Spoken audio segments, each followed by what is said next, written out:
So tonight, instead of taking a question, I actually wanted to address something that comes to me all the time as kind of a question. So this is it. It was a famous quote by E.B. White, who said, "Humor can be dissected as a frog can, but the thing dies in the process." And everybody seems to love to use this as kind of this, because this guy said this and he's a famous writer, that, you can't.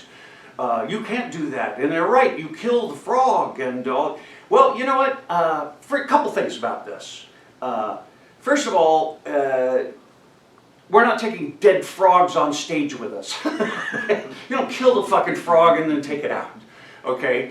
And also doctors, I don't want a doctor who hasn't dissected a cadaver who's now familiar with all of the workings of my body before he comes and practices on me. I want him very well rehearsed before he practices on me. So I want him familiar with the entire workings, the innards of my body and my brain and everything else before he digs in.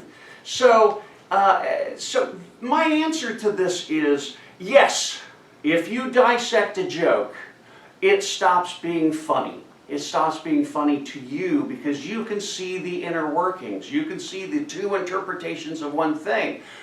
But once you know those inner workings, once you know the joke structure, or at least my joke structure, it now opens up actually a whole world for you, because then you can now look at it and go, my setup doesn't I need to rewrite the setup so that the audience buys into that target assumption. I need to rewrite my punch to make it shorter and put the punch at the end of the punch. I need to make this clearer.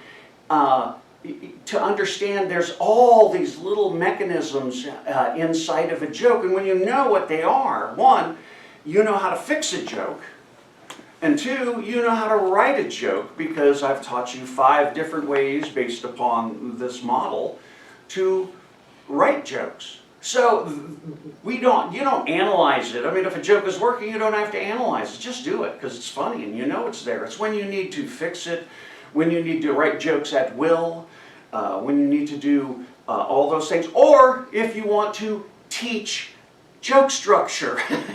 Because when I started, there was no joke structure. There was even no term joke structure. I asked myself some 40 years ago, well, if I'm going to teach people how to write jokes, maybe I should know what a joke is. So that's the other reason you would dissect it, is to get to know what it is, so that I can, synthesize it and then teach it to you, and that you have all that knowledge of knowing how to fix jokes and how to write jokes and how to write jokes for other people, and the very many different kinds of skills and ways you go about constructing jokes.